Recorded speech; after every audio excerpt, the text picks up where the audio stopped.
Birçoğumuz şöyle diyoruz. Zaten Allah'ım beni bilir, duyar, işitir. Öyleyse benim de herhangi bir şey söylememe, dillendirmeme, talep etmeme ne gerek var ki? Zaten o ve ben biriz. Doğru mu? Doğru. Ama şimdi işin içinde başka bir şey daha var ki sizin bir şeye ol demeniz, yani bir emek kullanarak orada bir titreşim oluşturmanız icap ediyor. Bu bir icap. Yani ol demeden bir şey olmuyor. Öyleyse biz bu olu nasıl söylediğimizi, nasıl gerçekleştirdiğimizi önce anlamamız önemli ki ondan sonra diğer sistemlere ve mekanizmalara adım adım gidelim. Şimdi nasıl ki başta Kur'an'da olmak üzere Tevrat'ta, İncil'de, birçok kutsal kitaplarda, Popol Vuhum'dan tutun da Hint Vedalarına kadar her bir tanesinde şu altını çizilerek söylenir. Yaratıcı bir şey oluşturmak, bir şey yaratmak, bir şey olmasını istediğinde ol der. Olsun der. İşte ışık olsun dedi ve ışık oldu. O bir şey yaratmak istediğinde, var etmek istediğinde sadece ol der. Tabi buradaki o 0 ve 1'in bir kıymeti vardır. Hatta dün akşam da Matrix'i izledim. Orada da şimdi eski şehirlerinin yeni adı Io, yani aslında 1 ve 0 ve dünyada da dilinde 0 ve 1 olan ve bunun da ol ettiği tek lisan Türkçe. Yani biz bir şeye ol dediğimizde 0 ve 1 diyoruz. Rahman ve Rahim. 0 Rahim, 1 Rahman. Ve gerçekten de bütün kainat ve bütün oluş bu 0 ve 1'in, yani diğer anlamda O ve L'nin arasında oluyor. Sonsuzluk bu iki, şimdilik biz ona harf diyelim ya da titreşim diyelim, İkisi arasında dolaşan sonsuzluk işareti ya da yatay 8 gibi devam ediyor. Bakın.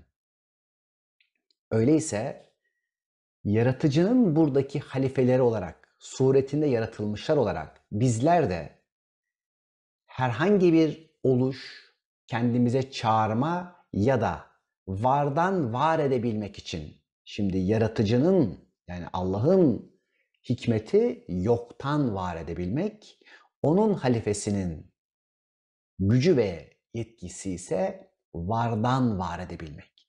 Biz olmayan, yaratılmamış herhangi bir şeyi düşünemiyoruz, herhangi bir şekilde yaratamıyoruz.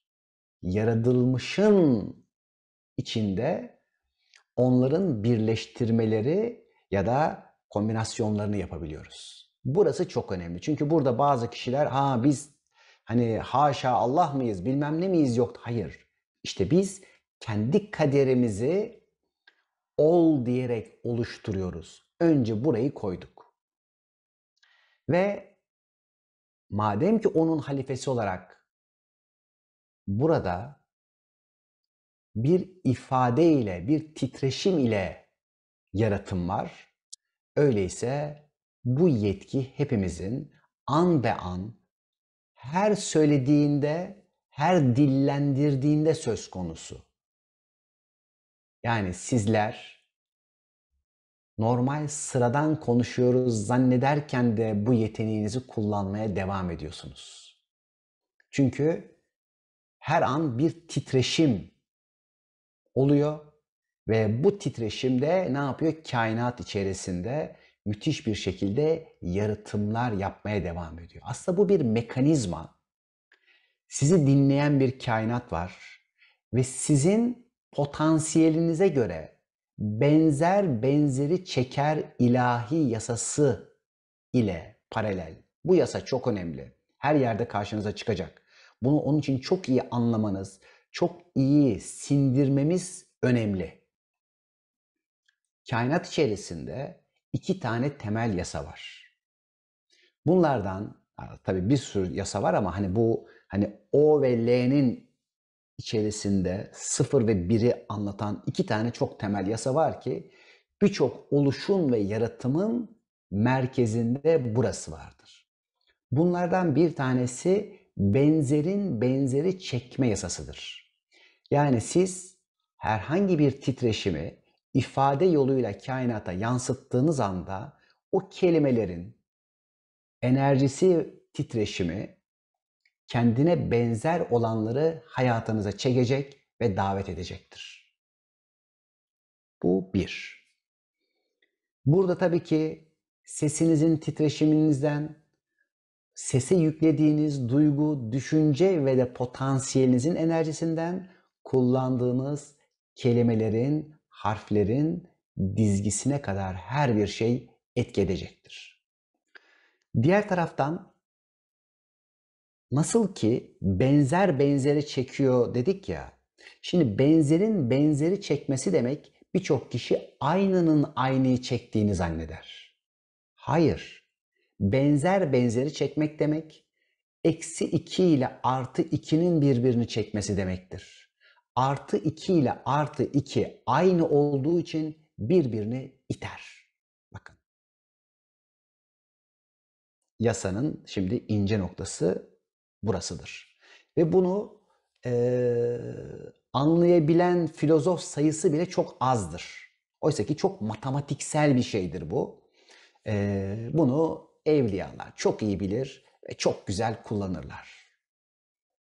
Hem gelişimde, hem ilerlemede, hem farkındalık, dönüşüm ya da işte biraz sonra da anlatacağımız gibi bazı mekanizmaların doğru tanımlanarak anlaşılması, fark edilmesi ve bunun hayatımıza kazandırılması ile ilgili.